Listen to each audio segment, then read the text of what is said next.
dan juga keutamaan para pendengarnya dan keutamaan ya orang-orang yang mengumpulkan mereka dan memberikan semangat kepada mereka dan tentunya memfasilitasi mereka. Nah, jadi bab ini sekali lagi menjelaskan yang pertama, bukan bab ya, pasal ini menjelaskan dianjurkan untuk membaca Al-Quran dengan sistem jamaah berhalaqah begitu. Lalu di sini juga disebutkan keutamaan para pembacanya, keutamaan orang-orang yang mendengarkannya, dan juga di sini akan dijelaskan keutamaan orang-orang yang memfasilitasi kegiatan halaqah-halaqah Quran ini dan keutamaan orang-orang yang memotivasi mereka. Nah, begitu. Kita mulai. I'lam anna qira'atal jama'ati mujtami'in mustahabbatun bid-dalailil zahirah. Ketahuilah bahwasanya membaca secara berjamaah, maksudnya berkumpul, mujtami'in, yang dikumpulkan dalam sebuah halaqah, merupakan sesuatu yang sangat-sangat mustahab, yang dianjurkan. Bid-dalailil zahirah, dengan dalil-dalil yang sangat-sangat tampak begitu ya. Maksudnya dalilnya jelas. Nah, وأفعال وأفعال السلف والخلف المتظاهرة, ya. Dan tentunya kata Al-Imam An-Nawawi rahimahullahu ta'ala, dan perbuatan seperti ini termasuk dari perbuatan salaf dan juga perbuatan orang-orang khalaf yang sangat-sangat jelas. Nah, jadi ini sudah biasa dilakukan baik dari kalangan salaf, kalangan orang-orang terdahulu, maupun kalangan khalaf, orang-orang yang hari ini atau yang yang dilakukan oleh para ulama kita hari ini. Nah, orang-orang yang keterbelakangan. Nah, faqad sahha 'anil Nabi sallallahu alaihi wasallam min riwayati Abi Hurairah wa Abi Sa'id Al-Khudri radhiyallahu anhuma annahu qala ما من قوم يذكرون الله تعالى إلا حفت بهم الملائكة وغشيتهم الرحمة ونزلت عليهم السكينة وذكرهم الله في من عنده. قال الترمذي حديث حسن صحيح. Naam. Maka di sini disebutkan ya, yang diriwayatkan dari Abu Hurairah dan Abu Sa'id Al-Khudri, bahwasanya Nabi Shallallahu Alaihi Wasallam bersabda, dan tidaklah suatu kaum berzikir kepada Allah, ya, kecuali para malaikat akan menaungi mereka dan akan diliputi oleh rahmat Allah dan diturunkan sakinah kepada mereka, ketenangan. Wa dzakarahumullahu fi man 'indah, dan Allah akan menyebut mereka di sisinya, di hadapan para malaikat. Ini tentunya kemuliaan ya yang disebutkan oleh Nabi alaihi salatu wassalam akan keutamaan orang-orang yang berzikir kepada Allah Subhanahu wa taala. Perlu kita tegaskan ya, ini kalau memang materinya pernah kita bahas, ini bentuk murajaah insyaallah. Jadi di sini ada dua kemungkinan di dalam bab ini. Maksud Imam An-Nawawi. Kemungkinan yang pertama, bahwa yang digambarkan Al-Imam An-Nawawi yaitu kegiatan membaca secara bersama-sama. Jadi misalnya ada halaqah, begitu, maka semua yang di halaqah itu membaca ayat yang sama secara bersamaan. Adapun maksud yang kedua, ya kegiatan halaqah, yang mana di situ seperti kegiatan eh, apa namanya, belajar dan mengajar. Nah, jadi misalnya seorang ustadz membimbing halaqah tersebut pada kegiatan tahsin kah, atau menghafal kah, atau menjelaskan tafsir kah misalnya. Ya, intinya semua kegiatan halaqah Al-Qur'aniyah. Lalu para murid di situ mengikuti misalnya bacaan ustadznya atau mendengarkan bacaan ustadznya. Lalu misalnya nanti setelah itu baru satu-satu membaca dan dikoreksi oleh seorang ustadz. Nah, di sini ada dua kemungkinan. Tapi wallahu taala alam, ulama kita menjelaskan kemungkinan besar pada kemungkinan yang kedua. Nah, baik. Kita lanjutkan. Di sini juga disebutkan dalam sebuah hadis dari Abu Hurairah dari Nabi sallallahu alaihi wasallam qala majtama'a qaumun fi baitin min buyutillah yatluna kitaballah wa yatadarasunahu bainahum illa nazalat alaihimus sakinah wa ghashiyatuhumur rahmah wa haffathumul malaikah wa dzakarahumullahu fi man 'indah. Dari Abu Hurairah radhiyallahu anhu, dari Nabi Shallallahu Alaihi Wasallam, beliau bersabda, dan tidaklah suatu kaum berkumpul di salah satu dari rumah-rumah Allah. Ya, maksudnya adalah di masjid. Kita tahu di dalam hadis yang lain, ahabbul biladi ilallah masajiduha wa abghadul biladi ilallah aswaquha. Di dalam hadis Nabi pernah bersabda, tempat yang paling dicintai oleh Allah pada suatu negeri adalah masjid-masjidnya. Ini adalah rumah-rumah Allah. Dan tempat yang paling dibenci oleh Allah pada sebuah negeri adalah pasar-pasarnya. Nah, kenapa? Karena masjid adalah tempat orang-orang bermunajat. Masjid adalah tempat-tempat orang-orang untuk beribadah. Sebaliknya, pasar adalah tempat orang-orang untuk menipu, curang, ya, tidak jujur misalnya, dan seterusnya. Nah, jadi di sini tidaklah suatu kaum yang mereka berkumpul di salah satu dari rumah Allah. Mereka membaca Al-Quran. Mereka mempelajarinya di antara mereka. Kecuali, kata Nabi Shallallahu Alaihi Wasallam, mereka akan mendapatkan 4 keutamaan. Yang pertama, akan diturunkan kepada mereka sakinah, ketenangan. Ya. Dan akan diliputi sama Mbah. Lalu akan dikelilingi oleh para malaikat dan Allah akan menyebut mereka riwayat Muslim. Nah, baik, kita lanjutkan. Wa'an Muawiyah radhiyallahu anhu anna Rasulullah sallallahu alaihi wasallam خرج على حلقة من أصحابي فقال ما يجلسكم جلسنا نذكر الله تعالى ونحمده لما هدانا للإسلام ومن علينا به فقال أتاني جبريل صلى الله عليه وسلم فأخبرني أن الله تعالى يباهي بكم الملائكة رواه الترمذي والنسائي وقال الترمذي حديث حسن.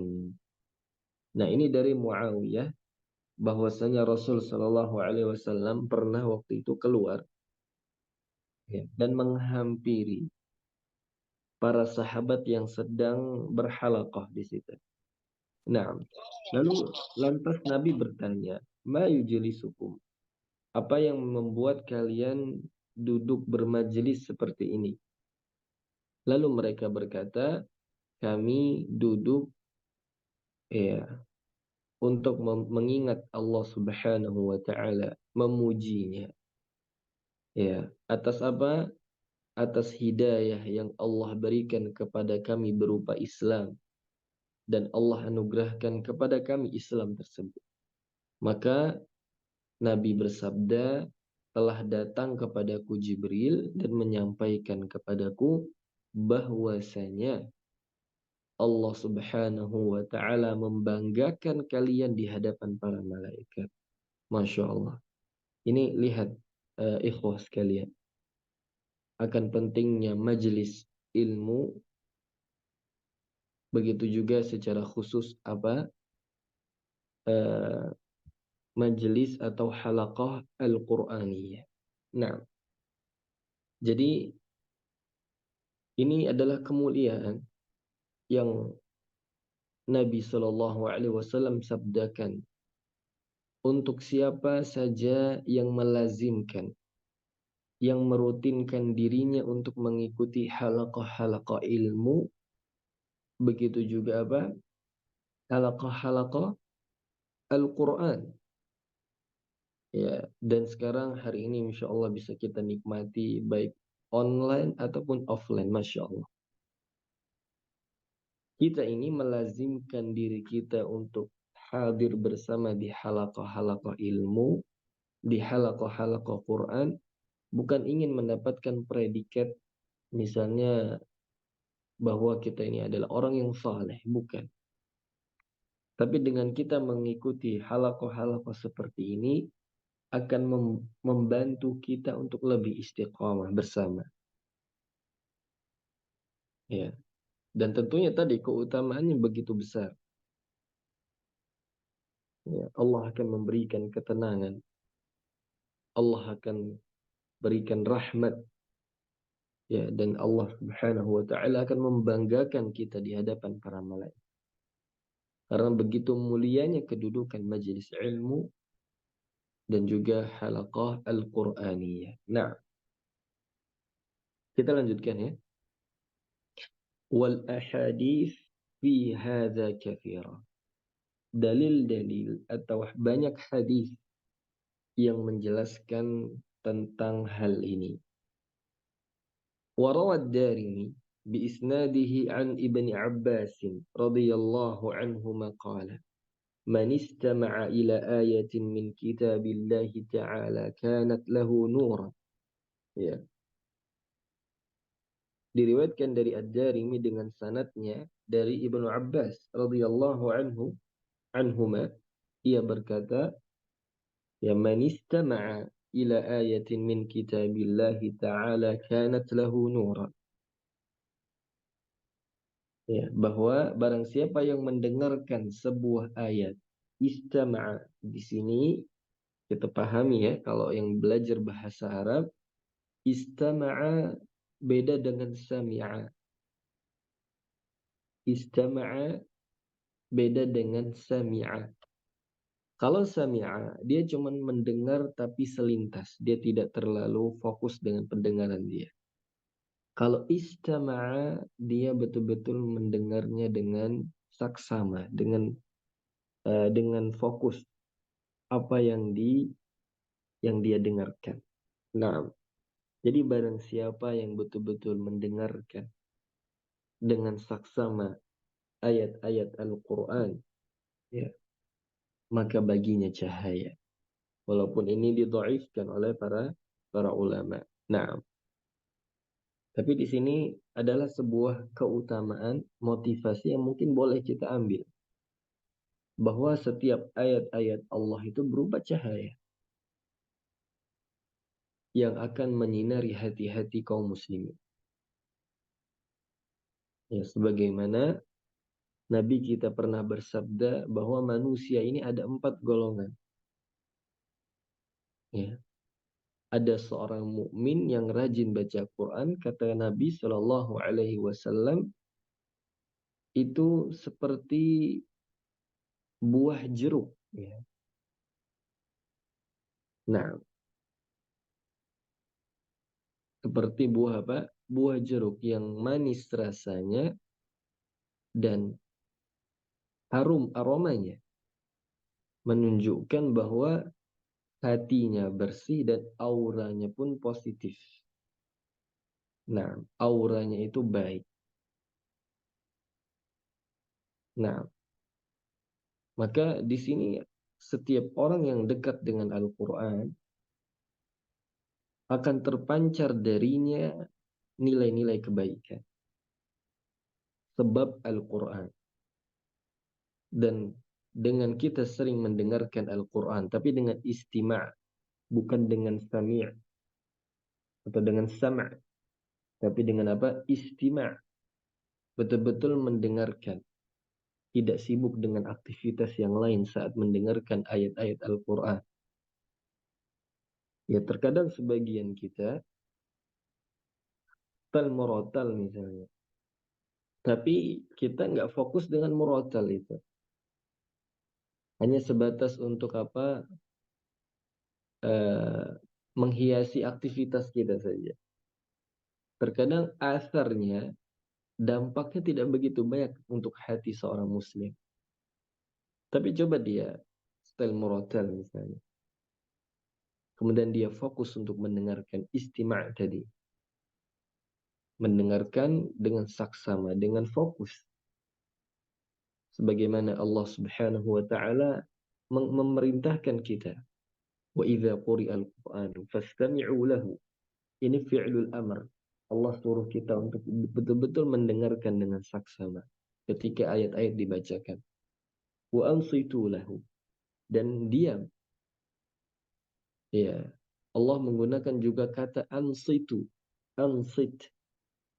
Beda dengan kata sakata uskut misalnya. Beda. Ansit itu betul-betul diam, tidak banyak bergerak, tidak banyak beraktivitas. Tenang. Ya.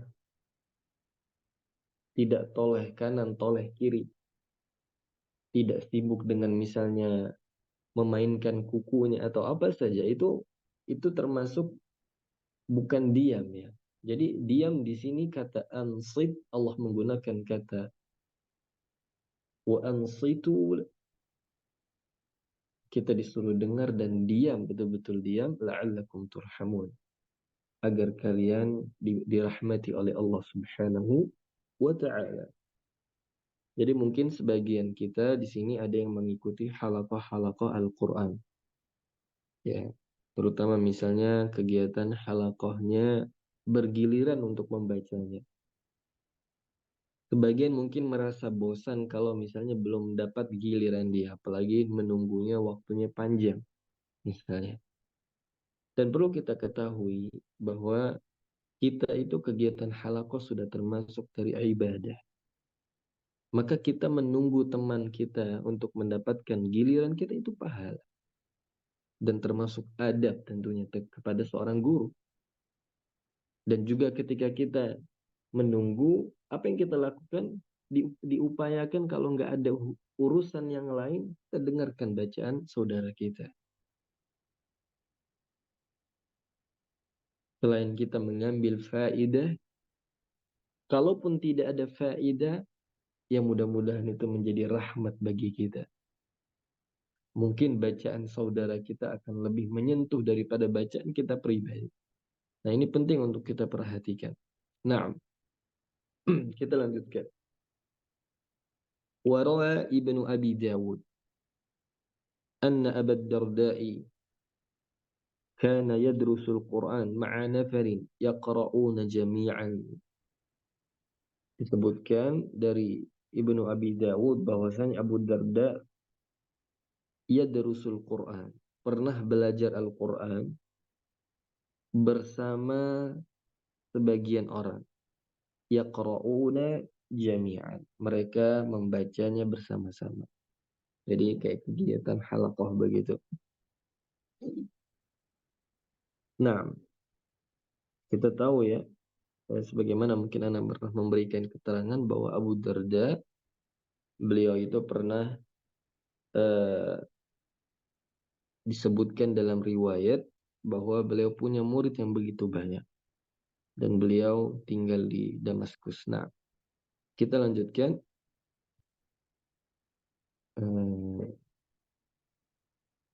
Nah, warawa Ibnu Abi Dawud فضل الدراسة مجتمعين عن جماعات من أفاضل السلف والخلف وقضاة المتقدمين. Ya, dan diriwayatkan juga dari Ibnu Abi Dawud ya, bahwa keutamaan belajar Al-Quran bersama-sama ya, merupakan ya, perbuatan yang sangat-sangat mulia, ya, yang sangat utama. Nah, dan ini telah dilakukan oleh para salaf, khalaf, dan para qadhi terdahulu, ya, yaitu para penguasa. Jadi para penguasa zaman dulu mereka juga kalau belajar Quran ya sistemnya halaqah seperti ini. Bersama seorang syekh atau seorang guru. Wa'an Hassan, ya kita lanjutkan. Ibni Atiyah wal-Awza'i wal-Awza'i annahuma qala. Dari Hassan Ibn Atiyah dan Al-Awza'i ya, bahwasanya keduanya berkata, awwalu man ahdatha ad-dirasata fi masjid Dimashq Hisham ibn Ismail fi qadmatihi ala Abdul Malik ibn Marwan.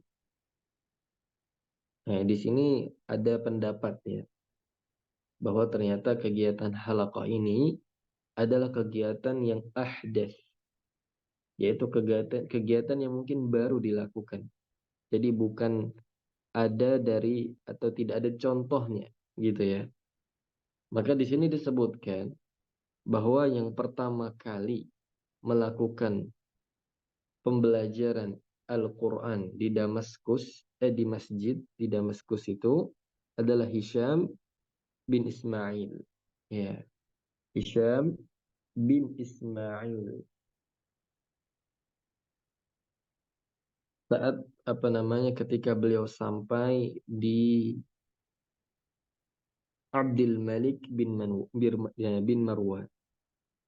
وأما ما روى ابن أبي داود عن الضحاك ابن عبد الرحمن ابن عرزب أنه أنكر هذه الدراسة وقال ما رأيت ولا سمعت وقد أدركت أصحاب رسول الله صلى الله عليه وسلم يعني ما رأيت أحدا فعلها وعن ابن وهب قال قلت لمالك أرأيت القوم يجتمعون فيقرؤون جميعا سورة واحدة حتى يختموها فأنكر ذلك وعابه وقال ليس هكذا يصنع الناس إنما كان يقرأ الرجل على الآخر يعرضه.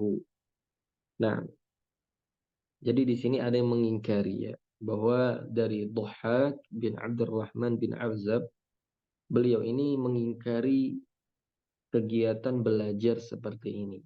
Dengan beliau mengatakan, beliau bersaksi begitu bahwa aku tidak pernah melihat dan mendengar, ya, padahal aku dulu hidup di zaman para sahabat, ya. Maksudnya aku tidak pernah melihat seorang pun dari kalangan salaf yang melakukan ini. Tapi diriwayatkan dari Ibnu Wahab, aku mengatakan kepada Malik, maksudnya Ibni Wahb ini, beliau bertanya kepada Malik, apakah engkau pernah melihat suatu kaum yang mereka berkumpul, mereka membaca Al-Quran bersama-sama pada suatu surat sampai mereka hatam? Maka Malik mengingkari hal tersebut dan mengatakan, dan tidak begini apa yang dilakukan oleh manusia.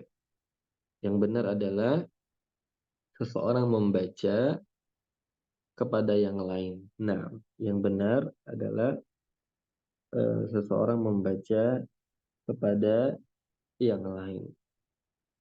Nah, فهذا الإنكار منهما مخالف لما عليه السلف والخلف ولما يقتضيه الدليل فهو متروك والاعتماد على ما تقدم من استحبابها لكن للقراءة في حال الاجتماع شروط قدمناها ينبغي أن يعتنى بها والله أعلم. Lalu Al-Imam An-Nawawi mengingkari atau berkomentar apa yang disebutkan oleh Imam Malik dan juga dari uh, Al-Imam Ad-Dhahhak. Ya, kata Imam An-Nawawi ini merupakan uh, pengingkaran dari keduanya menyelisihi apa yang telah dilakukan oleh para salaf dan khalaf. Dan juga ini menyelisihi dalil. Maka pendapat ini kita tinggalkan saja. Yang lebih tepat adalah sebagaimana yang telah kita sebutkan akan dianjurkan istihbab keutamaannya untuk kegiatan halaqah seperti ini. Akan tetapi kata Al-Imam An-Nawawi, beliau berpesan membaca secara berkelompok seperti ini harus dengan syarat-syarat yang telah disebutkan oleh beliau rahimahullahu ta'ala.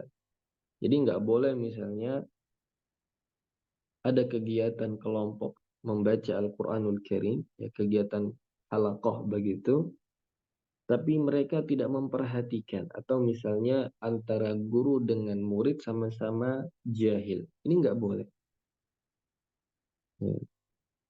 Bagaimana disebutkan oleh sebagian para ulama, paling tidak ada 3 yang perlu diperhatikan ketika ada kegiatan membaca Al-Quran secara berkelompok seperti ini. Yang pertama, hendaknya setiap mereka selesai membaca satu ayat utuh. Nah, jadi nggak boleh misalnya satu ayat dibagi untuk semua halaqah misalnya. Kita tahu misalnya ada ayat tentang dain, tentang hutang, yang Allah sebutkan di surat Al-Baqarah. Satu halaman itu misalnya dibagi untuk 10 orang. Ini nggak boleh. Jadi setiap orang harus menyelesaikan ayat demi ayat. Kemudian setiap orang juga perlu menjelaskan bacaannya. Maksudnya harus membaca dengan kaidah tajwid yang benar. Tentunya dengan bimbingan para guru di halaqah tersebut. Ya, nggak boleh ada kegiatan kelompok membaca Al-Quran, misalnya pengajian gitu, tapi semuanya jahil, terutama dalam masalah tajwid. Dan juga bahkan sebagian kita melihat fenomena pengajian-pengajian yang mungkin tidak ada ilmunya sama sekali. Jadi mereka ada mungkin salah satu dari mereka yang dianggap sebagai orang yang lebih paham, tapi ternyata melampaui batas. Sesuatu yang mereka tidak ketahui tentang hukum-hukum agama, mereka saling berbagi di antara mereka. Ini keliru. Ya, perlu ada orang alim di situ, orang yang paham. Dan kita melihat kapasitasnya. Kalau hanya ingin cukup belajar tahsin, saya tahsin aja. Jangan bicara agama kalau tidak ada kapasitas di situ. Kalau misalnya punya kapasitas di bidang fikihnya, ya silahkan dibahas. Misalnya di halaqah tersebut. Tapi yang menjadi poin pembahasan kita di sini adalah konteksnya dalam kegiatan belajar Al-Quran saja. Nah, membacanya, ya kemudian mungkin sama-sama menghafalnya, begitu.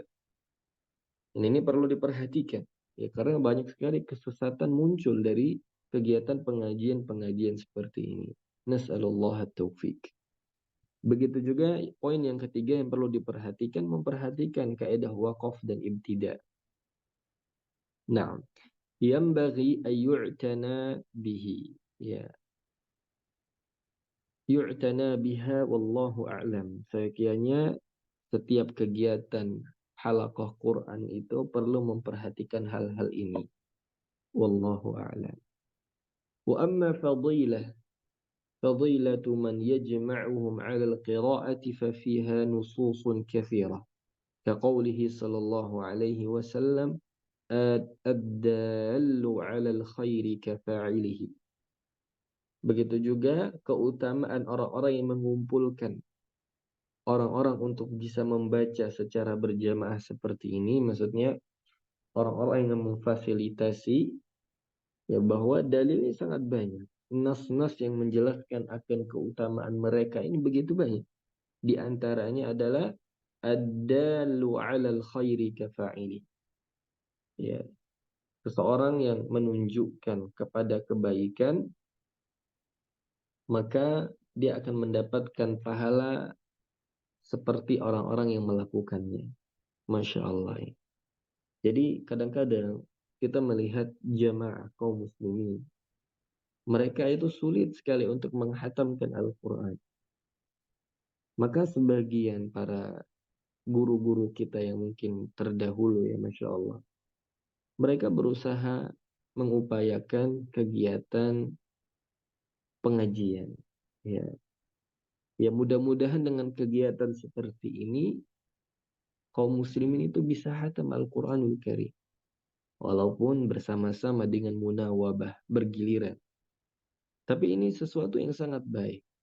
Terutama buat ibu-ibu, ya. Buat para ummahat. Ya, yang mungkin hari-hari punya kesibukan yang begitu sangat kompleks sekali. Mulai dari tanggung jawab rumah, anak-anak, untuk menyiapkan makan. Terkadang sudah lelah, sudah sulit untuk bisa membaca Al-Quran atau kegiatan-kegiatan agama yang lain. Ya, ini kita bicara secara umum. Nah, dengan adanya kegiatan pengajian seperti ini, misalnya, sehingga mereka pun istiqamah. Dengan begitu mereka mampu menghatamkan Al-Quranul Karim. Dan ini juga bisa dilakukan untuk bapak-bapaknya, yang juga sama terkadang justru para laki-laki ini lebih sulit, ya, untuk istiqamah, untuk melakukan kegiatan-kegiatan seperti ini, halaqah-halaqah seperti ini. Nah, jadi ini penting kita ini sebagai seorang pengajar aktivis Al-Quranul Karim perlu menyiapkan kegiatan-kegiatan seperti ini. Ya, tidak muluk-muluk tujuan kita. Kita berharap kaum muslimin sering-sering berinteraksi dengan Al-Quranul Karim. Nah, apalagi kalau misalnya bisa kita tambahkan dengan bekal-bekal Islam yang mereka perlukan, sesuai dengan ilmu, tapi tidak boleh bicara sembarangan. Nah, wa qawluhu wa qawlihi sallallahu alaihi wasallam la ayyahdiyallahu bika rajulan khairul laka min humrin na'am. Ya, tapi sepertinya bab ini sudah kita bahas, ya, tapi nggak apa-apa kita ulang. Ya, kata Nabi alaihi salatu wassalam, sungguh jika Allah memberi hidayah kepada seseorang melalui kita, khairul laka min humrin na'am. Ya, itu lebih baik daripada engkau mendapatkan unta-unta yang merah. Maksudnya lebih baik daripada dunia ini. Bayangkan para asatidzah atau para ikhwah di sini bisa memberikan fasilitas belajar, lalu orang tersebut diberikan hidayah. Ya, itu Masya Allah, pahalanya begitu besar. Nah, daripada kita melihat sebagian kaum muslimin kumpulnya tidak ada faedah, lebih baik kita kegiatan halaqah-halaqah seperti ini, ya, dengan bimbingan seorang ustadz yang terpelajar, yang alim, itu insya Allah akan lebih bermanfaat bagi kaum muslimin. Wal ahadithu fihi kathira, wa qad qala Allah azza wa jal, wa ta'awanu 'alal birri wat taqwa wa la syakka fi 'izami ajri sami' fi dzalik. Dan hadis-hadis yang menerangkan orang-orang yang memberikan fasilitas ini begitu banyak. Dan Allah juga berfirman, wa ta'awanu 'alal birri wat taqwa, dan saling tolong menolonglah kalian di dalam kebaikan dan ketakwaan. Ya, ini ayatnya umum ya. Jadi kita perlu saling menolong di antara kita untuk dalam kebaikan dan ketakwaan. Di antaranya apa? Menyiapkan fasilitas untuk belajar bagi kaum muslimin, terutama para DKM masjid, ya, atau misalnya di sini banyak para ustazah-ustazah yang bisa menggerakkan para ummahat, ibu-ibu yang ada di masyarakat sekitar untuk bisa sama-sama belajar. Nah, dan kata Al-Imam An-Nawawi di akhir bab ini, wala syakka fi 'izami ajri sami' fi dzalik, dan tidak diragukan lagi pahala orang-orang yang berusaha, ya, untuk apa? Ajri sa'i fi dzalik. Orang-orang yang berupaya untuk mengusahakan kegiatan ini. Ya, tentunya akan diberkahi oleh Allah Subhanahu wa taala. Nah, kita lanjutkan pasal yang berikutnya. Ini sepertinya kita ini murajaah ya. Ya Allah, kita murajaah dulu di pertemuan ini. Ya, insya Allah tolong diingatkan mungkin di pertemuan berikutnya. Baik, kita mungkin mengambil satu pasal lagi ya. Terakhir, faslun fil idarati bil Quran. Pasal yang berikutnya, idarah bil Quran, membaca Al-Quran secara bergantian atau bergiliran. Wahia ayyajtami'a jama'atun. Kegiatan seperti ini yaitu kegiatan yang mana berkumpulnya satu kelompok, ya. Yaqra'u ba'duhum 'ushran aw juz'an aw ghaira dzalik. Yaitu lalu sebagian membaca ushran, 1/10 dari Al-Quran, maksudnya misalnya membaca 10 ayat, au juz'an, atau misalnya membaca sebagian atau satu juz, au ghaira dzalik. Jadi ini namanya munawabah ya, membaca secara bergiliran, atau qiraah bitanawub, membaca bergantian, mutabadilan. Thumma yaskut, kemudian yang sudah membaca dia diam. Wa yaqra'ul akhar min haitsu intahal awwal, dan orang yang berikutnya membaca sesuai ayat yang terakhir yang sudah dibaca orang yang pertama. Thumma yaqra'ul akhar, kemudian membaca orang yang berikutnya. Wa hadza jaizun hasan, perbuatan ini boleh dan baik. Faqad su'ila Malik radhiyallahu anhu dzalik faqala la ba'sa bihi. Pernah ditanyakan kepada Imam Malik tentang hal ini. Maka kata Imam Malik dan sebagian para ulama, la ba'sa bihi. Ini enggak masalah, enggak apa-apa. Jadi boleh. Jadi enggak apa-apa kita melakukan membaca dengan tanawub. Cuman yang menjadi problem di sini para asatidzah rahimakumullah, ya, bahwa sebagian para ulama menentang akan ijazah Al-Quran dengan tanawub, dengan munawabah. Jadi sebagian para ulama tidak membenarkan ijazah Al-Quran yang didapatkan oleh seseorang, sanad Al-Quran yang didapatkan oleh seseorang dengan cara tanawub seperti ini. Ya.